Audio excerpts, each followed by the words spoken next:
Welcome back again. Something a bit different tonight, or different from what I've been doing recently with these World Championship course walkthroughs. I'm getting a bit bored with them, to be honest. I will carry on with them, but a bit of a break from that tonight. If you're getting bored of them too, I'm sure you'll be pleased. So, no secrets here. I've put in the thread title, or in the video title, what this is going to be. 16 under Safari from the 6th tee, which I'm absolutely over the moon with.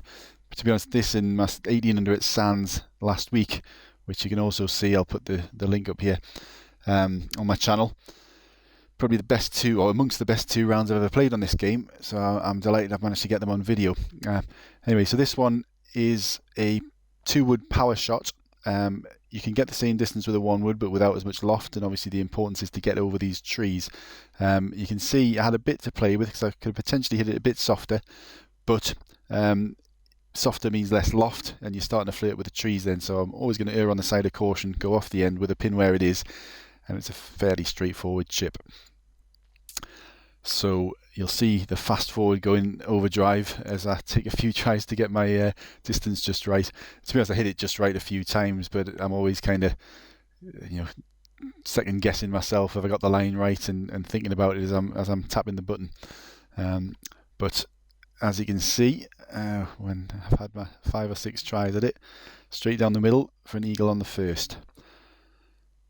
So obviously we know what I'm going to do on each hole. I've already given that away, so I'll try and talk you through a bit of kind of what my thinking was with the shots that I've played.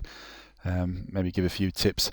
I would be honest, with my stats, it's probably similar to someone with about 2,000, 2,500 stats playing from the first tee. This one's just all about knowing the distance to get on that bit of fairway. I know it's a full 2-wood with that wind, so that's just straightforward enough, just a full shot.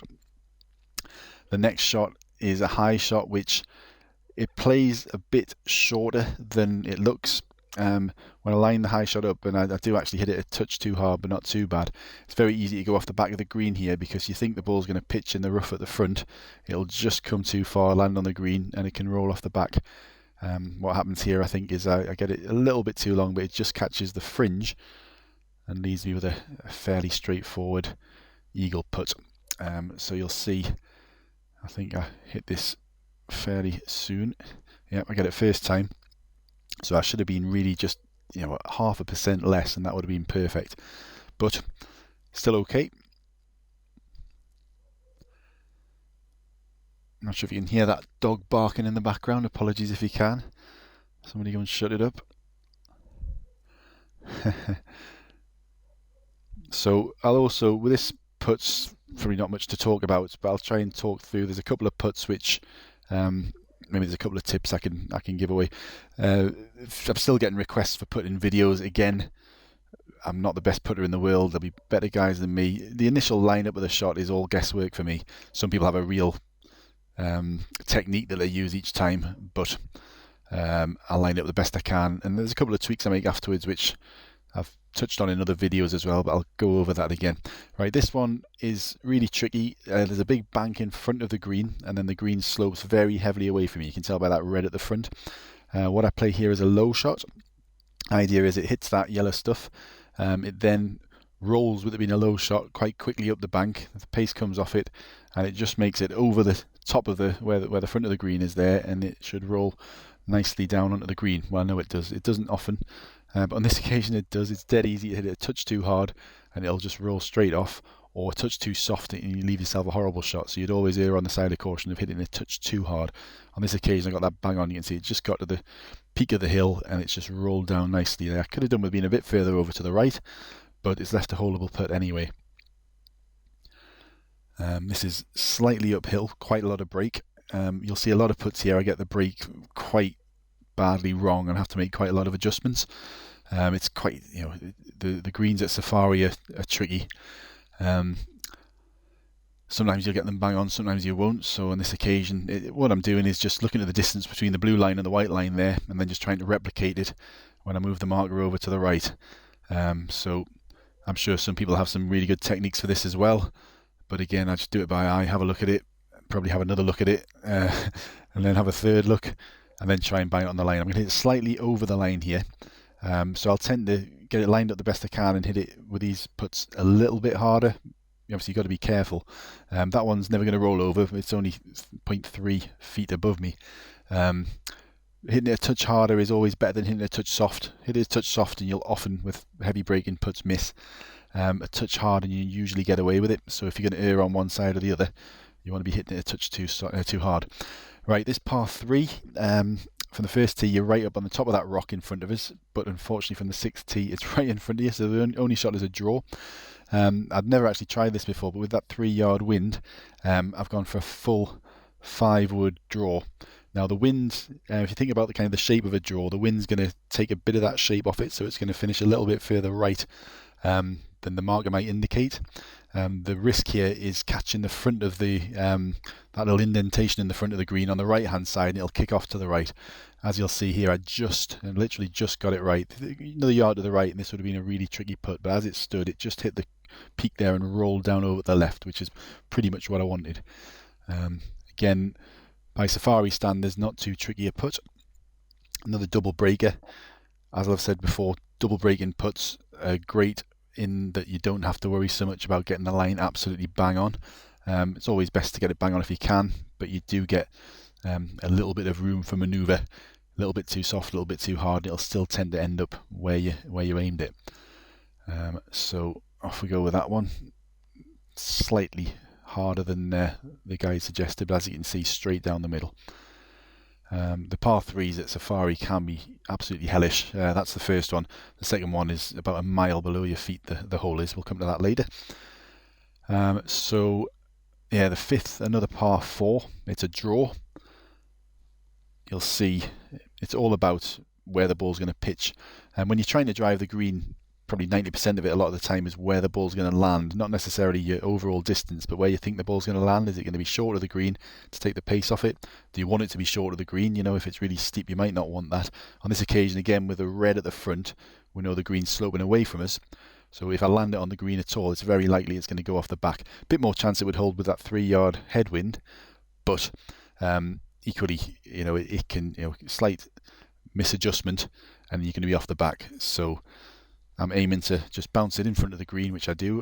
Could have gone maybe a touch harder. You can see it pitches, a yard or two short of the green, but that's good enough to give me a putting chance for eagle again. Another double breaker. So I've struck it lucky, or of course there's a lot of skill involved in getting it where I put it. There's a lot of luck involved as well. You're going to put it as close as you can and cross your fingers a lot of the time. But again, not too tricky. You want to line up. Just a little bit of work to do to get it bang on and then catch it on the line. At this point, I wasn't really thinking about being on for a perfect round. There's a couple of really tricky holes coming up, particularly the 7th. You'll see why if you've not played this course before shortly. Until I got past the 7th hole, perfect rounds never even crossed my mind. So you'll notice there the line, I don't know if you did notice, there was 2 lines, one for the flag and one for the guide marker. What I did was change to a different putter and back again, and the line for the flag disappears. It just avoids confusion when there's 2 lines. Sometimes, your eyes can play tricks on you and you kind of hit it in between the 2 of them rather than just having the one line to aim at. If that didn't make any sense, rewind that and just watch what I did there again. So the 6th is a par 5. I did a bit of practice on this round before playing, a very small amount of practice, not as much as I should have done, but I worked out that I can fade it around that tree in front of us and actually leave it on that bit of rough just in front of the water. I tried it in a few different winds. I was confident it wouldn't go far enough to go in the water, and I also knew it was going to get off that yellow, nasty, heavy rough and go into the light rough, which gives you a decent chance of getting it on the green. There's lots of other ways you can play this hole. To be honest, you can be on the fairway over to the left and have a much harder shot than I leave myself here. So it's all about, despite the fact I'm in the rough, my line into the green and the angle I've got to play is way better than I could have had anywhere else. So quite happy to be in the rough there. This one, you'll notice it looks like I'm going to overhit it, but out of the rough, the ball doesn't fly as far as it would. You'll also lose quite a lot of loft, and you need to be careful if you're trying to play this shot with a 3-iron, 4-iron. It's really, really difficult to control. Luckily, with the stats I've got, I can play a 9-iron, so it's just a case of hitting it maybe 6 or 7 yards past where you'd think, and you'll see it's just catching the front and very nearly going in. So it might have been a 17 under that one, with just a touch more power. Never mind, I'm perfectly happy with 16 under. So still on for the perfect round, and this next hole here is where I suddenly thought, yeah, I can do this. You'll see again, if you've played this hole before, depending on the tee, there's loads of different ways you can play this. You can hit it through the tree, you can hit it over the tree with a sky shot, you can play a punch shot with an iron. What I'm doing here is actually a high fade. I got a kind wind for that. If it'd been a right to left, I wouldn't have been able to do that.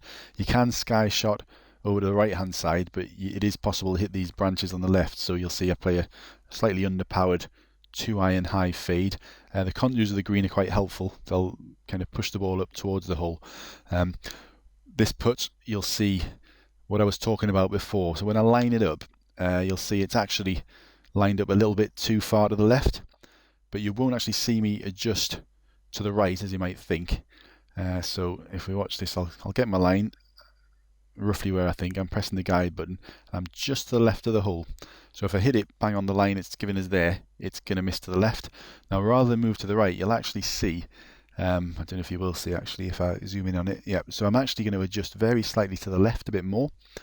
Reason for that is I've noticed where the marker is, and I've noticed it defaulted to giving me a long putter. See where the marker is there. However, I know with a medium putter, if I hit that full on, it is going to be hard enough, and it's also going to be slightly softer than the guide suggested, so therefore the break's going to take a bit more. So that was actually, although it was, you know, a 10 yard putt, a lot of break, the way I lined it up and the distance I was, meaning I could hit a full medium putter, made that a lot easier than it could have been. So at this point I'm getting sweaty palms. I've, like I say, 15 under. I think I've managed 14 from 6T before, possibly 15, I'm not sure, but never been at this point on for a perfect round, I don't think. I'd always get tripped up by one of these plenty difficult holes that we'll have to play from. This one's just all about knowing your distance. I'm going to play a pitch shot. You can't possibly, well, I mean, you can probably do the calculation in your head, but you really need to hit the practice field and get your marker set first. So that is 63%. Now, as you can see, that is just harder than I wanted, and it's really flown past the hole. You're not going to get a lot of purchase on the ball when it lands on the green when you're playing it at that angle. 62%, and it might have just hit the bank and bounced back, which you can do, so erring on the side of caution. I could have probably done slightly better here, but again, I've given myself a holeable putt. But again, I'm getting sweaty palms at this point. The downhill putts can be tricky. Luckily, it's only 0.4 foot below me, so that's not too bad. It gives you, you know, you have got a chance. If you don't hit it bang on, you can still get it in. And you should see me here catch it pretty much bang on the line. Just over. Again, erring on the side of over rather than under is always better, and that's gone straight down the middle pretty much. And the last hole, and people call this a crazy golf course, and you'll see what I mean on this last hole if you haven't seen it before. There's essentially a giant rock with a hole in the middle of it in front of the green. Lots of different shots you can play. You can actually go under the rock with a low shot. Very difficult to get the percentage just right. It can get stuck and be short of the green, or you can hit the rock and be in all sorts of trouble. You can play a sky shot over, which if you know your distances is probably a better shot than the one I play. But with that wind, and I know in a 1 yard wind, if I play a full 2-iron power shot, it gets me slightly off the back of the green. So I thought, okay, 2 yard wind, that'll hold it a bit more. So I just played a full 2-iron power shot. So if you notice, it looks like it's going to hit and come back, but the slope on that rock is going to help the ball over. And I was a couple of millimetres really from getting a putt at that, but not too bad a chip. So you'll see me line it up, and although there's quite a lot of break and the ball is going to kick off to the left a little bit, I'm close enough to the hole to know if I get the pace right, I don't need to take a huge amount of break for this one. So you can see in she goes slightly to the left, but that was fine. So 16 under from the 6th tee. Absolutely delighted with that. We'll have a look at the scoreboard in a second. I've got quite a few of the World Championship videos to upload, which I will get around to doing, but probably quite slowly over the next couple of weeks. We've got some house renovations going on, and everything's a bit upside down, but I'll try and get a few uploaded to keep people interested. If you've watched and enjoyed this, please pass it on and you know, spread the word a little bit. I'm picking up a lot of subscribers. I've gone from about 50 a month or so ago to 250 now. I'd like to keep increasing that. It's nice to, you can go on the stats on YouTube, and it's nice to see the numbers going up. It's dropped off a little bit recently. I've not been uploading so many videos. I'm hoping that this one will be a popular one. If it's the first one you watched, please have a look through. There's some other great rounds you can see. So with this one, it was my first attempt at tour, the Master Pro A Tour. I've got some real great players in my group, so this might not be enough to, I'm sure, well, I'm not sure, I'm fairly sure that this would win this round for me, but we'll have a look later in the week. But there are 3 other rounds to play. I'd need at least 2 perfect rounds. If I was able to do it at Aztec from the 6th tee, that would be ideal, because I'd have a really good chance then of 2 average rounds in round 1 and 2, as we saw last week. So we'll have a quick look at the leaderboard. I'm currently 5 shots clear. Not many have played yet. But anyway, thanks for watching. There'll be more to come soon. See you later.